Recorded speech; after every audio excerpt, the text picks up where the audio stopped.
Hey everybody, welcome back to the Cohesion Podcast. I am Shawn, and today I'm joined by Britt Byers.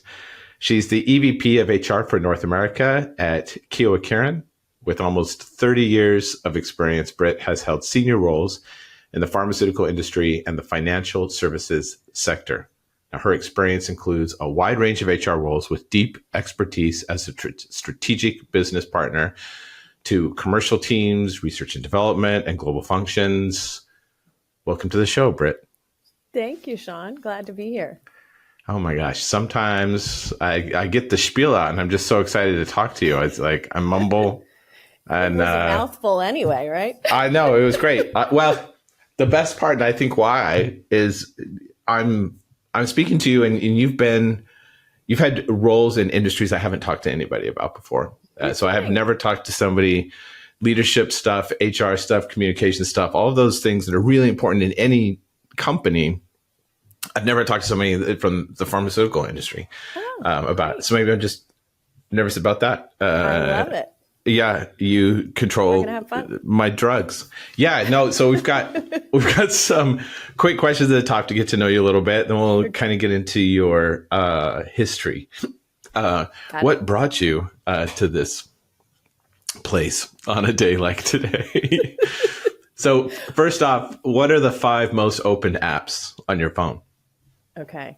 Well, first, I have 2 phones like any good HR person, right? Oh. Wait, that's fantastic. I haven't done that in a long. Oh my gosh! Wait, are they different phones? Or is it like an Android and a? No, fantastic. well, they're both. Yeah, they're not. Oh, they're both iPhones. Crazy. They're both iPhones. No, forget it. Okay. But it's a good way to put work away on the weekend, and then if something comes up HR wise, the work phone gets taken. I need to do that. Great. So I'll go with my personal phone. Fantastic. So Spotify. Always listening to music, podcasts. It helps with my drive time when I'm on the way in. So that is a mainstay. The other ones would be Facebook. I know that's old. So then I know. I'm like on the verge of like, why are you still in it? Right. But I'm at that age. And then I'm Instagram too, because I have 2 college daughters. Right. And so I'm trying to manage, like, let me keep up with things on both ends. And then LinkedIn.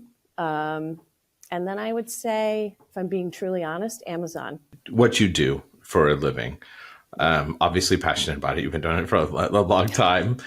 What are the top, like, what's the biggest common myth about your field of expertise and what you do?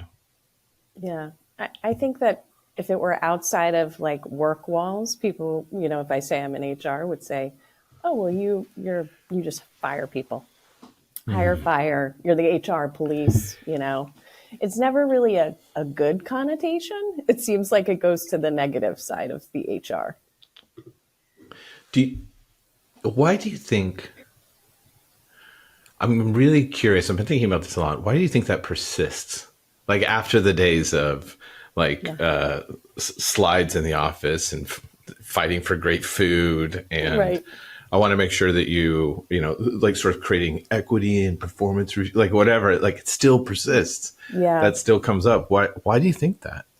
Yeah, I think it depends on where people work and what environment they're in. Like I believe in, the industries I've been in, that HR is a strategic partner, right? They're hugely helping, drive the agenda for the business when it comes to the people side of things. So I think that it just depends on what it looks like in other spaces. And maybe more often than not, it could be a little bit more of the order taker, or it could be someone who's perceived as coming in to play the manager role and maybe circumvent things that are being done in different ways elsewhere. But it's unfortunate that that's the view on it sometimes. But I've been lucky that it hasn't been that way in my work experience. So, I think it just depends on people's personal experiences or things that they hear about from others. And I also think it varies by industry and company. If you were to, I guess, run into somebody at your employee, at your company, there's an employee that you're talking to, and you definitely get the impression that they're like, oh yeah, you're HR. If I'm having a conversation with you, right, things are going south right now. Yeah. What do you do to either put them at ease or make sure that they know that if there's a that if there's a challenge or something's going on, it's like you're both on the same side and the challenge is on the other side of the table. Like not, it's them.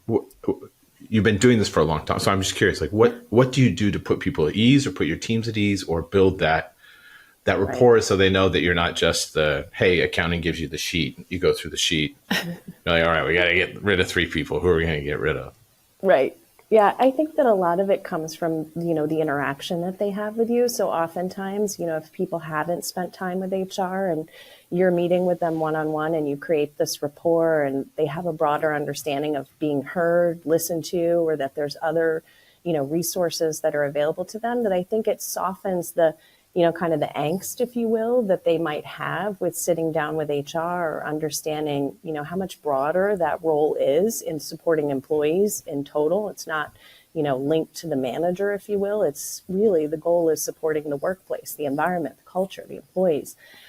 So I think that, oftentimes I'm, told by people, oh my gosh, it was, so great to talk with you. And I feel so much at ease. And, I just have a whole different view on how I see things with the support I could get here. I was afraid to go to HR or I wasn't sure how it would go. And so I think a lot of it really depends on like the tone you set when you're sitting with people and making them feel comfortable and just feeling heard, right? Listened to. Oftentimes it could just be a sounding board that, it's not like HR is going to say, you came here, now I have to go do something with this, or I'm going to take this and respond in this way. Sometimes it's a thought partner, and sometimes it's just a way to bounce things off of someone. So for me, I think it's kind of how you make people feel when they come and talk with you. Do you have any go-to questions to get to know somebody or to kind of try to put them at ease or build rapport with them?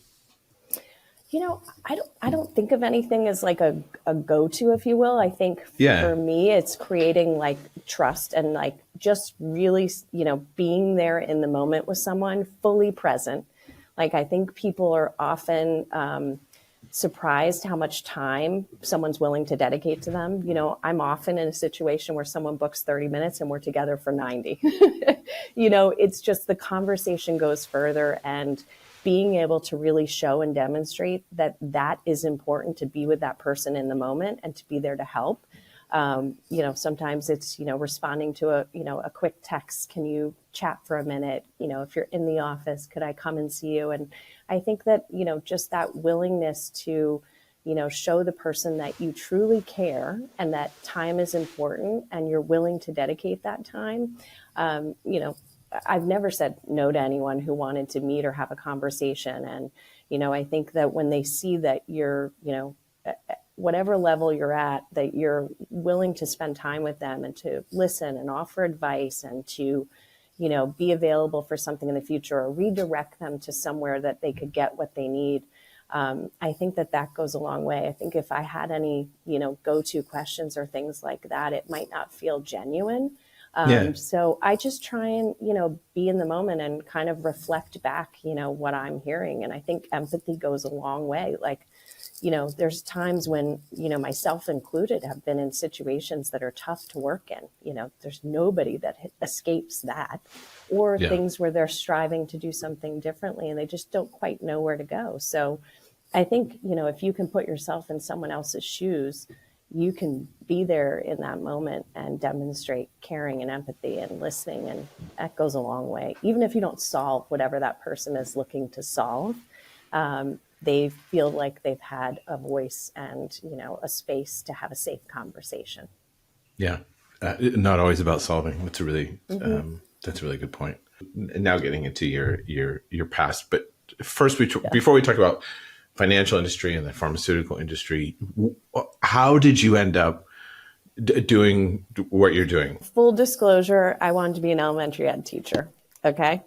I had no thought of HR. I was, on that path to do that in college. And then I might have had a little bit of, I wasn't focused too much on studying. And then I was told maybe we should go with psychology, add that into the mix. And then, I get out of school and I was like, I'll be a social worker, right? I always loved helping people. Yeah. I was, always volunteering growing up, had a nurse for a mom, she worked at a nursing home, volunteered there. I was like, social work sounds great. And then I did that job for about 24 hours. Okay. I know this is like the worst story to tell, but I think, the misses get you to the right place. And I ended up at a placement agency, just like starting to do some administrative work and getting at the time, administrative assistance, into some places where they needed temp support. Did that while I was getting my master's. And then I thought, well, I'm in psychology. Let me go with industrial and organizational psych, right? They didn't have majors in HR when I was in college, really. And, HR was personnel. And so I kind of just started to fall into it a little bit. And once I was in, when I was taking the master's, I was like, this is cool. I really like this. I get the connection with people, right? Like, I want to help people. And I didn't realize you could do it in the work environment. I was mostly thinking about it in the clinical or, kind of in a community setting. And so then I just ended up in banking as an HR generalist and worked my way up. And then I was, just trying out different jobs. So it really did not happen with a plan. That's hard to say, meaning you can pivot, you can, if it doesn't work out, then move on to the next thing. Yeah, I agree. I mean, I think for me, one of the biggest risks I took was the career break I took in between financial services and pharma. And so I had been in financial services and got promoted every year. It was going good, right? From the outside. Like, hey, you're a VP, you're 30, you're managing a team. And I was like, you know what? I'm not sure I want to be in financial services. Oh, interesting. I didn't feel the connection. Like, I'm a very values-based person. Like, I have to feel like the work I'm doing, connects with things that are important to me. Yeah. And because I had worked in healthcare settings, growing up and wanting to help people, I was like, I need to get to something that makes me feel good about showing up day to day. And that's no disrespect to the environment I was in the financial services area. I mean, loved, the people I worked with. I got great opportunity, but I was like, I need this spinning wheel to stop, and I need to direct myself to something. And so I took a voluntary package and I took 2 years off. I had my second child. What? I took, and I'm telling you, when I sat down and, I was married at the time, I had one baby and, I was already, juggling daycare and work and travel. And I told my parents, I'm like, I'm going to leave this good paying job and I'm going to take time off. And when I run out of that severance and a little bit of extra that is saved, I'm going to target a move to healthcare. It's either going to be pharma, it's going to be hospital, it's going to be something in that setting. And they were like, really? You want to do this? And I'm like, no, trust me, it's going to work out. This is the right thing for me. It was the best gift ever. Spending time with my daughter, having my second, and having an understanding of being at home versus working full time and targeting a change in career. I think I would have never landed where I am if I didn't take that risk.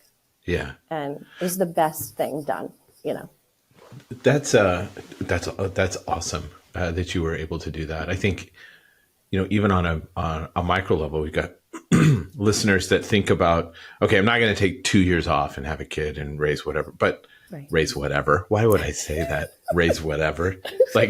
And raise and raise one of the alien babies that took over the flight that went down in the China Sea. But there's always that nervousness of, okay, I think I'm going to do this, or I really want to do this, and I've got to either pause, take a little bit of a break, get things in order, and then go. Maybe I have savings, maybe I don't. Maybe I'm working at Starbucks for 3 months before I move on to the next one. But that's bold and wonderful, I think, to be able to, courageous to do something like that. What shifted for you thematically within your role, within HR, within leadership development, things like that, from financial services to pharmaceutical? Was there anything that was striking in what kind of, people are people, I get that, but was there anything that kind of shifted for you? I think a couple of things that I can think of thematically, one is that in the time when I was in banking and financial services, there was mergers and acquisitions. I mean, every 3 to 6 months, like it was probably what was burning me out too. And so that cycle of change, they were excellent in, changing the signage, putting in new systems, all of those things were like ready to go, right? Just move, shift. And that is an excellent, aspect of what they do well from a technology perspective. Yeah. I think thematically, when, I look at the changes for pharmaceutical industry and change, is the more emphasis that I was able to place on the people change, right? It was just, there is a lot that comes with that, and getting an organization and people to, a new vision or a new way of working, or, feeling integrated after a merger, and not just changing the name and the signage, but talking about what that means. So I think I got, excellent experience in volume of merger and acquisition and change, and moving things quickly overnight. Sure, we'll make sure we have the staffing plan for this, and we're going to, do this, and it's boom, overnight, done. It was the time for the culture. And I think part of that was probably the pace of things too. It was just take it over, right? Just buy up everything, small thrift savings, and get to the, big banks at the end. The other piece would probably be, the focus on kind of the core purpose of work. There was always an emphasis on the customer. We want to drive for a customer experience. But I don't know that permeated all of the organization. I think it depended on the role that you were in, and really bringing that together to kind of build the momentum you would want to have in, really connecting to the services that you provide. And so I think in the pharmaceutical environment, what, has really been compelling and a great thing to kind of latch onto is the absolute end result is the patient you're helping. And that visibility to it day to day, and the storytelling of that, which I think you can do in many different environments, regardless of what you are doing from a product and service. But there is a bit of a gift in that, in this industry, of being able to hear directly from patients, and the stories that connect and really provide meaningful purpose. I mean, things that I have seen people do in this industry to help in situations and come together in a crisis for a patient need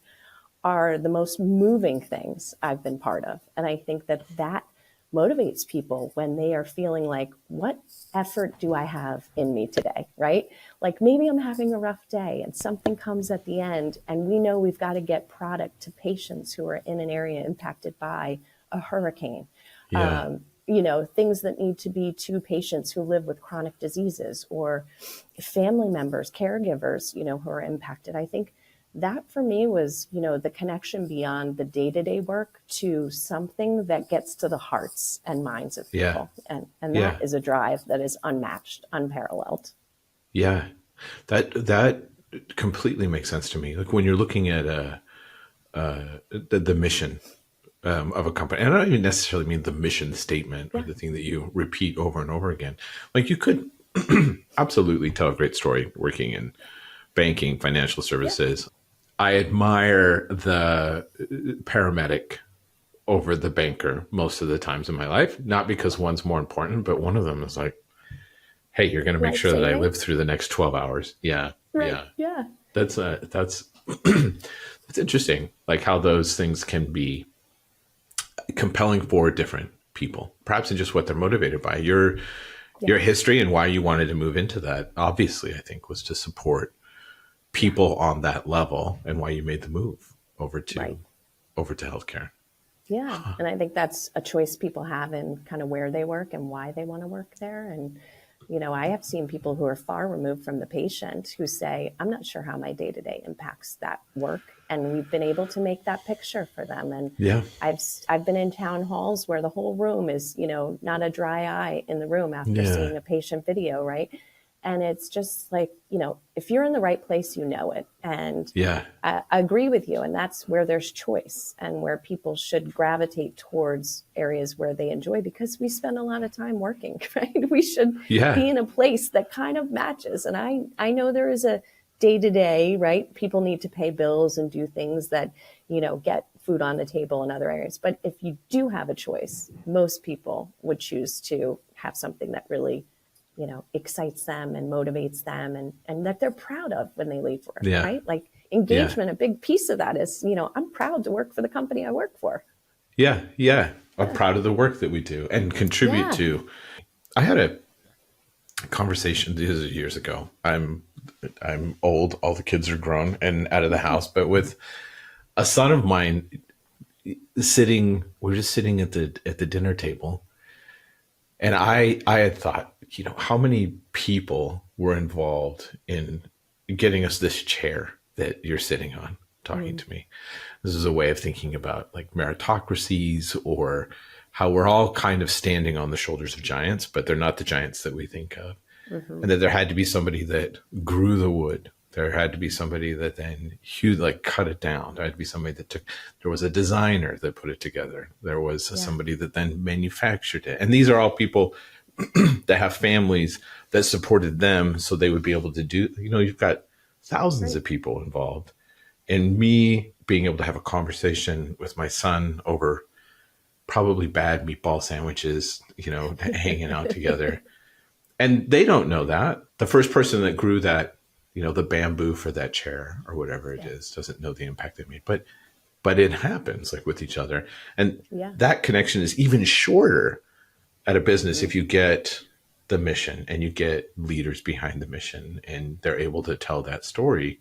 Right. Then we're able to find some meaning in our work, even if it's not the place what we really want to be, or maybe we're looking to grow in our career and there's not really opportunity here, but there's still most of the time meaning in your work. That's why the business exists. Yeah, absolutely. I mean, here, at Kyowa Kirin, the great stories that exist from point of research, like a scientist who actually developed a drug that we are now taking through development to commercialization. And now we're going to have a manufacturing plant, the first one outside of Japan. Like, we have everything in the full stages. And I've not experienced that in the past.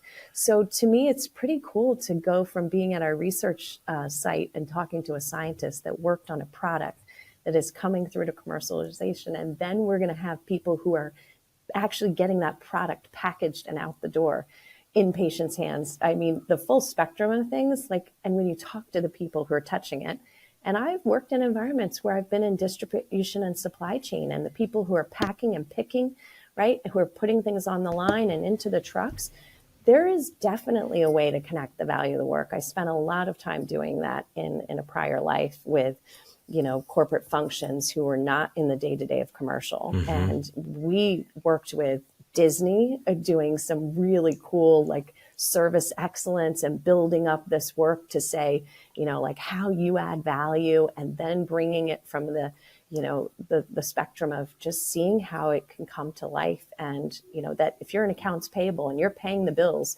to, get the beakers and the test tubes and things you need for the science experiments, and then into the boxes and other aspects that get it out the door, that there really is a connection made, but you have to work at doing that.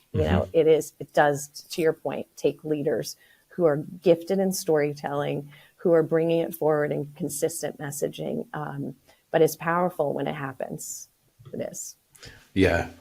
Well, what other leadership themes have you seen in your career, and anything that we might not be looking at or focusing on that you think is important, as far as, I guess, finding leaders, training leaders, inspiring leaders? Like, what are some of the themes that you've noticed recently? Yeah. I mean, I think, some are tried and true, which are, authentic leadership. I think that people can see through that easily. Inclusive, you got to be agile, things are changing. I think, some of the things that are probably being, here for us front and center are enterprise leadership. Because I think that, you can see really clearly when someone's just worried about their own function and they're kind of looking at things in a silo. So I think for us, our executive team has been working very diligently on enterprise leadership that, we're all in it as a team. And, that means that I'm just as invested in this decision about how we commercialize something or how we go about supporting a research project. And that I'm willing to give my budget if I see a need in another area to support a compelling need. I mean, that's really where they're skinning. Oh my gosh. Right? Yeah, like, no, that's usually people that's are a super goal. protective. Oh, I know. I know. Yeah. Like this person left. I still have that head count, right? I'm going to use that head count for something. I right? need that head count, right? Like I'm not giving that up. I have seen really compelling actions and behaviors and decisions here where people say, I heard what you need. I'm going to give this money out of my budget for that in our last budget cycle, right? And I think that is telling. And it's also acknowledged and kind of like, brought to life so that even those who weren't in the room that heard about it, the stories are told so that other people can kind of understand. And I think that cascade of, I want to do that, right? That's a great thing to be able to do. So, you have to really role model it and you've got to get that going through the cascade in the organization. I think if you get people operating that way, that is momentum that is unstoppable, Yeah, that's huge. Yeah. That made me, Yeah. Yeah, as soon as you said it, I was like, oh, wow. When you say budget and people are giving that or headcount, that is a serious commitment. And it's interesting because we remember most of the time when there are difficult business decisions that affect people, when that happens, I tend to remember, I think a lot of us remember then, the business has to be successful for us to do this work. Like ultimately that has to be at the top of it. So the business is successful, we get to have jobs and we get to do work. If the business is growing, we get to have more opportunities, make a bigger impact, do other types of things. But that's collective. It's not if my department is successful, I get to keep doing lots of work. If my department is successful and we're awesome, but the business is tanking, what I got 6 months of just being awesome as like in HR. And so, but we get short-sighted when it comes to budget time, the things that are going on and where the needs are. That's fascinating. Absolutely. That is serious leadership. I agree. That's a big deal. Yeah. I think it's been wonderful to see it. I have, it's been talked about in past and what we wanted to see, and I just hadn't seen it prior. So I will say it's been a real strong change. And I think our executive leadership team, we've been going through this high performance teamwork for the last year and a half. And, everybody does it, right? It's not like this hasn't been done and there's, different ways to go about it. But I will say that, the connection to the time we're spending together, the self-awareness that we're, listening to, reflecting on, peer coaching feedback, having the discussions in the room, putting it out on the table and having a leader who holds you accountable to all of those high performing team behaviors. I mean, 20% of my goals is how I show up from a high performing team behavior standpoint. That's all of the exec leaders have it in their goals. And I think that that's a kind of a factor that not everybody puts in place, and, making that known and emphasizing it, people are going to pay attention to it, but you've also got to, you've got to role model it. So I think it's a joint effort. But to me, that's been the most compelling kind of shift from something that I think is so important, sets a great tone and culture, and it's hugely impactful to the business and to the people. There's not only, I think, pressure or anxiety at work, but just anxiety in general. Like the people don't show up to work and then all of a sudden they drop whatever's going on in the personal life, whatever's going on in the world, whatever's going on politically, or you brought up natural disasters and things like that. Yeah. You mentioned in a previous conversation that you had like a campaign around knowing this and everything Mm-hmm. that's going on, that you had I hesitate to call it a campaign. Maybe it was a campaign about being kind, like Yes. be kind. Can you tell us Yeah. more about that and that effort that you've been putting Sure. together? Yeah, I mean, I think, it for us here, it launched in the summer, kind of following the Olympics timing and just knowing where things were going with the election. And, of course, I think right after that, there were the assassination attempts and, Oh things yeah. like that were just coming up. And so the whole premise was, communications and HR, we just kind of talked about things that are happening outside our walls and said, this is a really good time to kind of reinforce that this is a safe space for you, right? You may experience a lot of things outside these walls, and you may have, you have different backgrounds, you have different perspectives, there are things that you may be agreeing with or not agreeing with, right? And we want you to know that this is a place, our workplace, where you can feel safe. And we want all of our employees to be respectful and to be kind when thinking about where people are coming from. Mm-hmm. And I mean, so really for me, the be kind piece was, I don't know if it's around the area you live in, but after COVID kind of happened, there was this be kind sign that showed up in Oh, my interesting. community, and they would keep passing it around. And so I see it on like doors and in signs of window shops where the stores are. And I thought it was just such a nice sentiment that, just you don't know where people are coming from and what they're That's dealing true. with in their day to day, right? And so just if you can do anything, just be kind. And so I think when we were talking about it, those were the words that resonated with me. And thanks to our communications group, they came up with a great way to tie it into something that was happening at the time, topical. And, we sent it out, and I got a lot of notes coming back saying, thanks for putting this out at this time. Like, there's a lot going on, and there still is, and we just went through multiple hurricanes, right? We've had employees and family members who are impacted. All of those things come up time and time again. And I think it's just kind of stepping back to say, before you react to something in a meeting or a conversation, or, you know, if someone's upset, just be there in the moment. And, you might have a difference of opinion, but you're just creating a space for the conversation, right? You don't have to Yeah. agree with it. You don't have to see it the same way.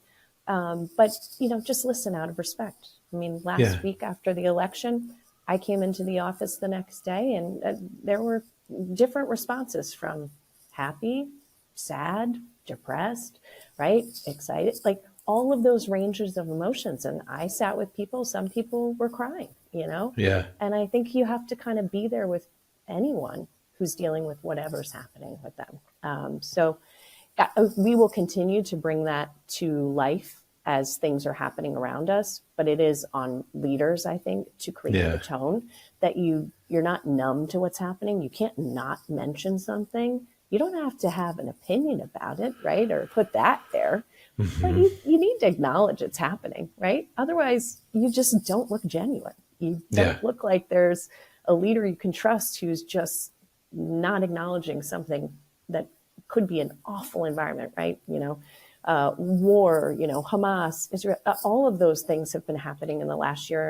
And there's just so much going on that Ukraine, et cetera, like we've often struggled with, just putting out a communication to just remind people that there are EAP resources, we're here to talk if you need it. Anything we can do, right, to outstretch an Yeah. arm or an ear. Yeah. That's super. I think just acknowledging that whatever the stress level might be, the anxiety might be, is also outside of work. Like sometimes you get caught up in the, oh, people are stressed out because so and so got their way, or we're going this Right. direction, not this direction. And the Right. things that's causing the anxiety, and it could be that it's not politics or something big, but it just could be their Right. dad's in the hospital. Right. And you don't know. And so they're acting weird, or they freak Yeah. out, or they get upset about something. And that assume benevolence, be kind, Yeah. just goes a long way. If I take nothing out of this conversation besides like you mentioning leaders being focused, on their team success, of course, but also the success of their peers, the success of the company, that it's outward, almost like I was going to say sunshine. Let's hippie out, right? But instead of this downward light into their teams, or trying to help them be successful or see what's going on, that it's outward. It's not, hey, you're a leader, make sure this team is successful. You're a leader, let's try to make everybody successful in the company. And then this be kind approach to doing it, that it's okay just to provide the space. Like not having an opinion necessarily. That's not the important part. It's creating the space for somebody just to be a human being. Yeah. No, agree. And, I think there's a lot of emphasis placed on roles leaders have to play. And you don't have to do it alone. Like, I think one of the great things we have at Kyowa Kirin is this culture ambassador group. And, there are about 30 people cross-functionally, and their aim is to work on things that are important to our employees and that impact our culture in a positive way. And, when I say this group is like by far the best thing I've seen in all my years of HR, that they are dedicated, passionate, they're working on things that change each year depending on the engagement survey or company priorities. But everything that they're working on, they feel is actually being heard and enacted upon. Like, last meeting we had, it was, the middle of the year, and we were talking about burnout. So think about all the things going on for people, and stress, and like even taking time off. You might still not be able to enjoy that if you're really burnt out or stressed. And so we were putting together a plan as an executive committee about how to address that. And we instituted, a summer shutdown that we're doing every year on top of our year-end shutdown. But the best part was the culture ambassadors came to us and said, hey, we were thinking about, emphasizing more time off and really putting a focus on mental health. And we said, guess what? We've just had 3 meetings talking about it as an EC, and we think we came up with a solution. What do you think? And they were like, this is amazing. It's like, we actually were, usually in organizations, you'll find that top down, they're not connected with what's happening. Right. And this time was like a perfect demonstration of, we're on the same page. We know the issues that exist, and we're trying to solve them, and we're doing it together. Like, it's just powerful. So leaders can't shoulder everything, right? And you need the commitment of employees to do things, but you also need their ideas, and you need to act on it. So for me, that's one of our greatest successes as a culture. Oh, I love it. I love it. Well, this has been awesome. The ambassador program, I love it. Well, before I let you go, can you let our audience know where they can find you, where they can learn more about Kyowa Kirin? Sure. So you can find me on LinkedIn. And for us at Kyowa Kirin, just the KKNA website, kkna.kyowakirin.com, and LinkedIn, all our social channels. So we're in Princeton, California, Toronto, and North Carolina. So any of those neighborhoods, come visit. Thanks, Shawn. Yeah, thank you.